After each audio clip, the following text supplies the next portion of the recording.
Welcome back to Face the Nation. Senate Republican leader Mitch McConnell has not done many interviews this year, but he invited us to Capitol Hill Friday to talk about President Biden's request to Congress for more than $100 billion in aid for Ukraine, Israel, and U.S. border security. And that's where our conversation began. We have big power competition from China, from Russia, and we still have terrorism problems, as the Israelis have certainly experienced in a brutal way in the last week. So I think it requires a worldwide approach rather than trying to take parts of it out. It's all connected. The Chinese and the Russians said they're now friends forever. Iranian drones are being used in Ukraine and against the Israelis. There's resistance among some Republicans, including here in the Senate, about bundling things together. Is it possible to pass Ukraine aid if it's not tied to Israel? I just think that's a mistake. I mean, I know there are some Republicans in the Senate and maybe more in the House that think Ukraine is somehow different. I view it as all interconnected.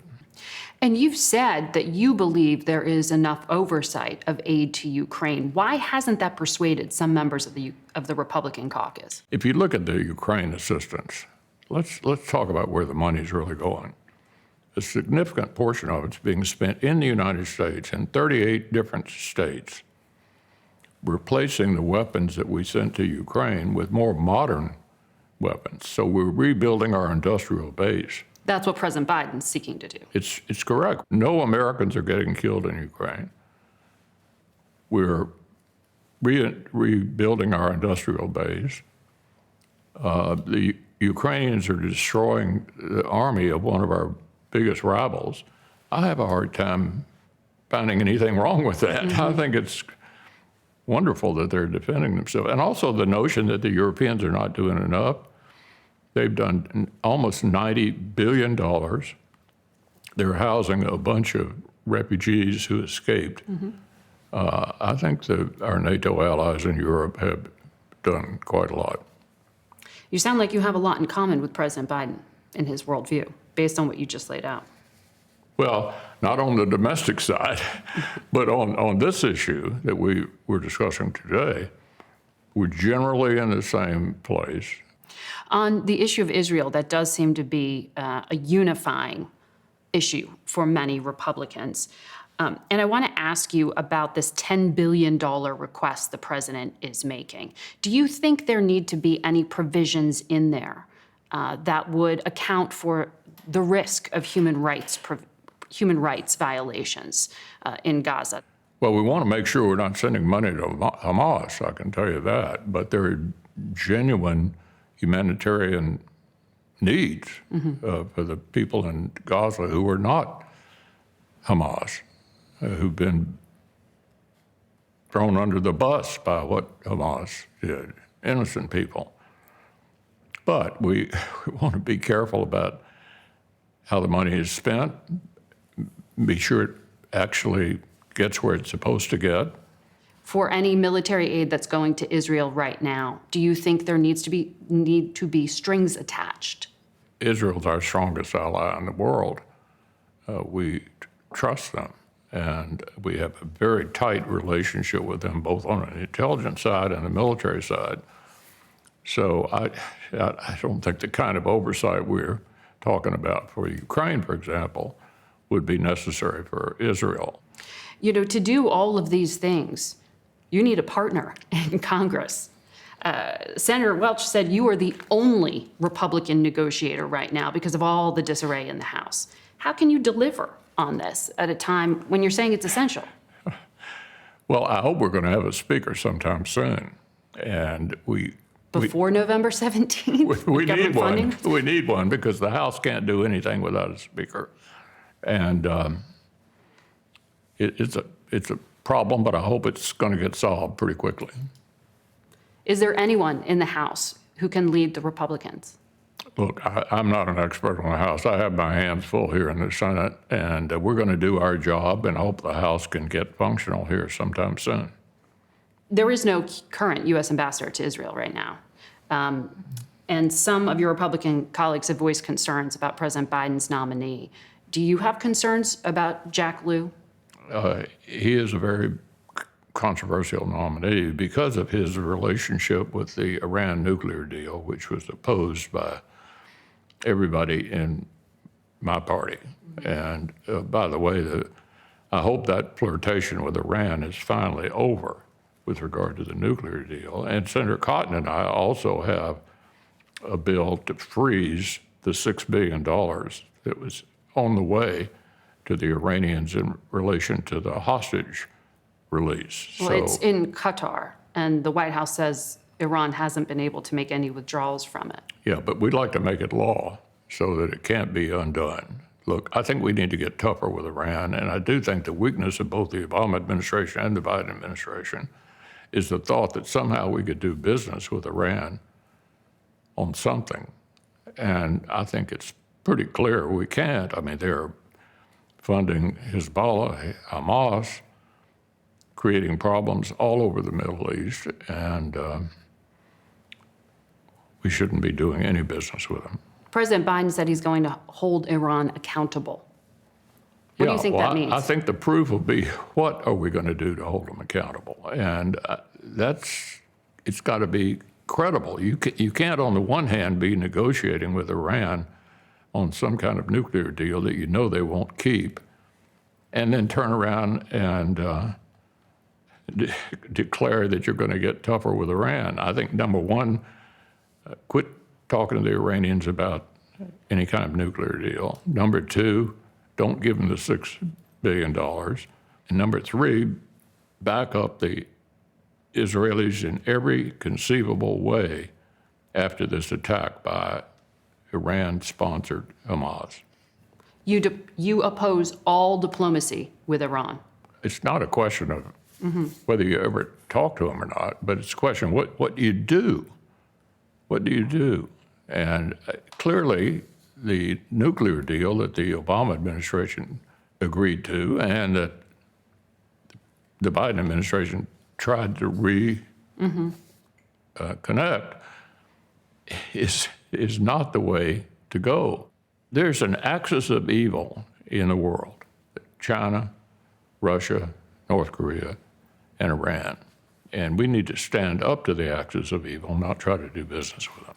I want to ask you as well about the moment here in Washington that we are in. A number of members of Congress, including Representatives Miller Meeks, Ferguson, Bacon, Ken Buck, have said just this week that they have had death threats against them.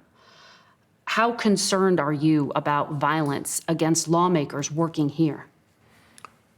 Well, I think there have been more threats lately, and I am concerned about it. Are you concerned about more political violence going into an election year here?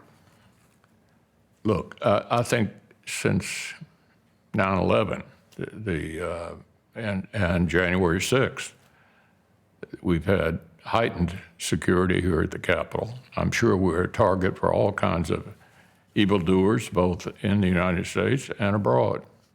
People wonder about your health. How are you feeling? How are you doing? I'm fine. I'm completely recovered and just fine. You and your office felt the need to share and disclose some of the details about your health because of some of these public incidents. And the doctor here said there was no evidence of Parkinson's disease or a stroke or a seizure. And I wonder, is there anything the public should know that wasn't disclosed? I'm in good shape, completely recovered, and back on the job. So does that mean that you think you are able to continue serving and you want to continue serving here at a time when we are talking about incredible dysfunction in Washington? I think we ought to be talking about what we were talking about earlier rather than my health. You've made clear you have a lot of policy disagreements with the former president, Donald Trump. Doesn't it trouble you that he is the front runner for the Republican nomination, given the questions he has raised about aid for Ukraine, for example? I'm not going to comment on the various candidates for president on either side. I've got my hands full here in the Senate. Former Secretary of Defense Gates told us this is one of the most dangerous moments that he has ever seen for our country. And we're talking about the basic functioning of our democracy being a problem right now. I'll ask you again, who can lead the Republican Party, not just in the House, but to deliver on the vision that you are laying out here? Typically, it's the candidate for president when you have a presidential election who becomes obviously the most visible person in your party. And we don't know who that's going to be yet. In the meantime, we have divided government. We have a job to do. The election's not until next year. Dabbling in the presidential election is something I'm just not going to do. I don't think it's productive. More of our interview with Republican leader McConnell will air on our CBS News streaming politics program, America Decides, tomorrow at 5 p.m.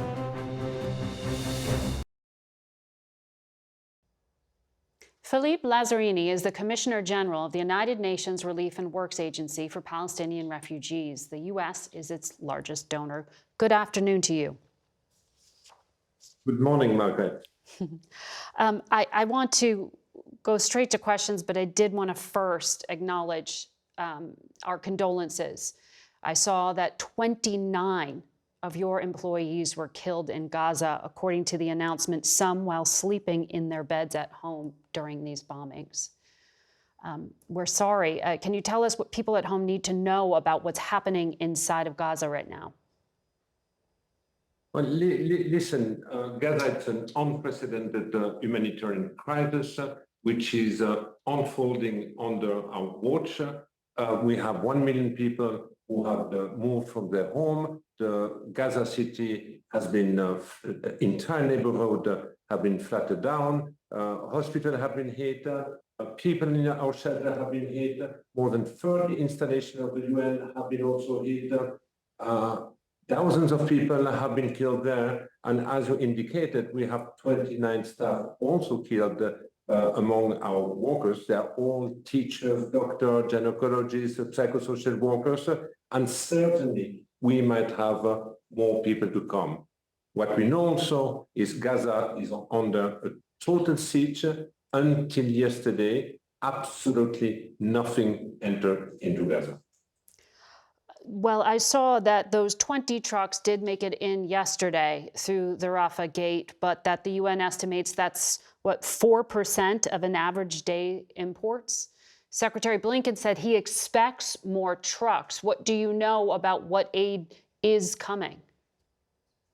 But what we need is a significant scaling up of a supply line into Gaza, and it needs to be sustained and it needs to be uninterrupted. Before October 7, we had up to 500 trucks entering into Gaza, and this was under a blockade. At the time, already 80% of the population was dependent of international assistance. So we need, Margaret, much more than that. Understood. I do want you to address something, though, that got a lot of political attention here in the United States. There was a tweet from your agency that strongly implied aid was being taken by authorities who have links to Hamas. That tweet was then deleted from your account, and UNRWA issued a statement saying no looting had taken place. Was there looting? Is aid ending up in the hands of terrorists? There was absolutely no looting.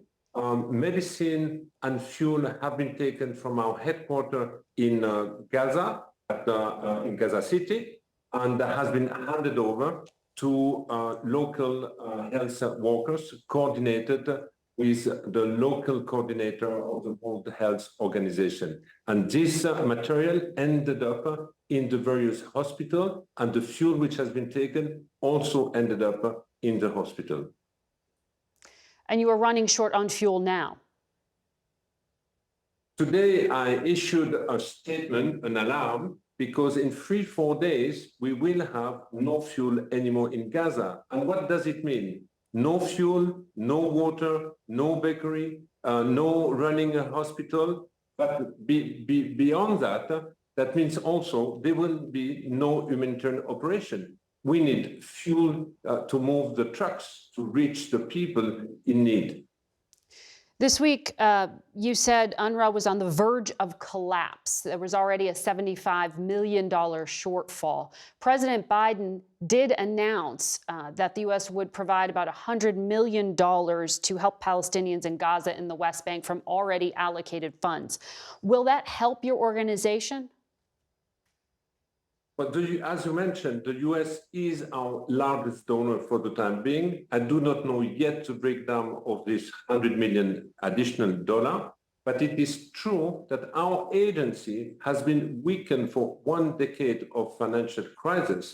And if there is no input of additional financial resources, we will certainly not be up to the challenge. And we are, for the Palestinians in the Gaza Strip, but also in the West Bank, the main lifeline and the main hope for them.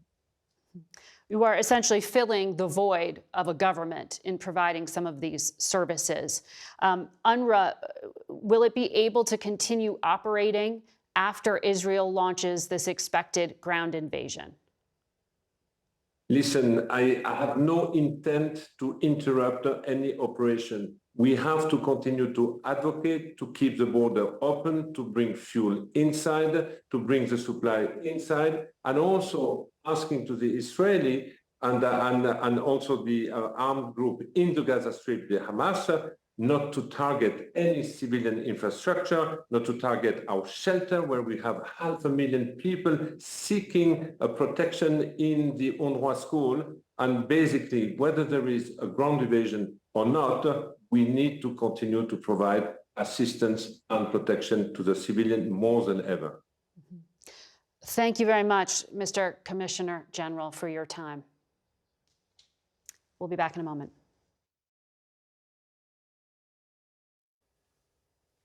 According to the Israeli government, there are more than 200 hostages being held in Gaza, including some Americans. President Biden has vowed to get them all out.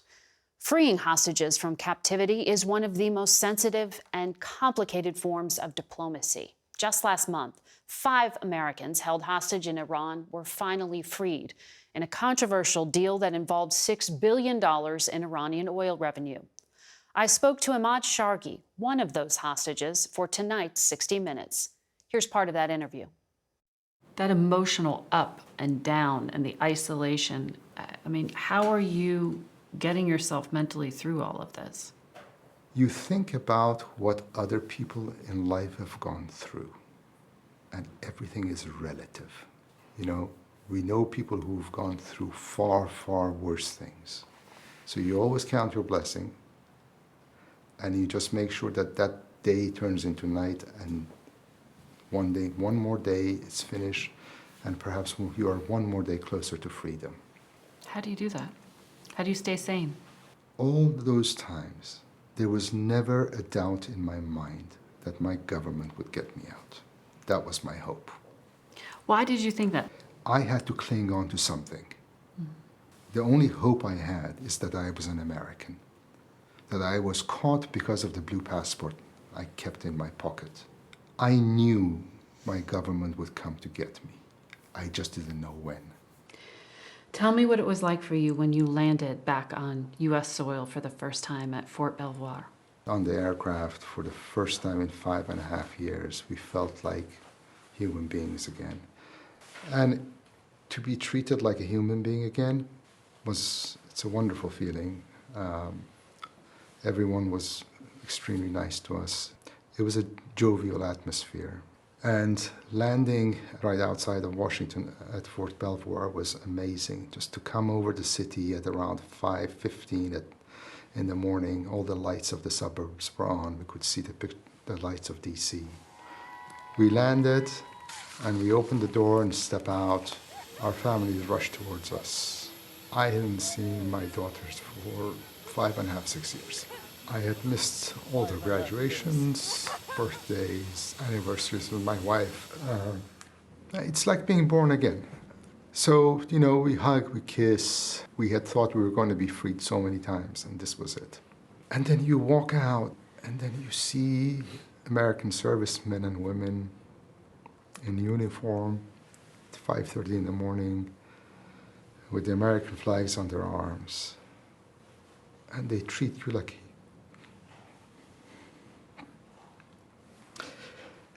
a human being. People who are at the height of their career, they are there to welcome you home. They say, "Welcome home, sir. It's an honor to be here." I shall never be able to look at another American serviceman and servicewoman not remembering those seconds. I'm forever indebted to them. They were so kind, they were so nice. When you're viewed as a criminal for 5.5 years, and you come back to that warm reception, it's the greatest boost in the world. Do you think, though, that in giving Iran access to $6 billion, even in a restricted account, it's a significant sum of money, does it incentivize future hostage taking? Does it put a price on other Americans' heads? Hostage taking didn't start with us, and it won't end with us. It didn't start with the $6 billion, and it won't stop with the $6 billion. These are macro policies that governments have to come up with to stop this behavior by certain governments around the world, and we all know who they are.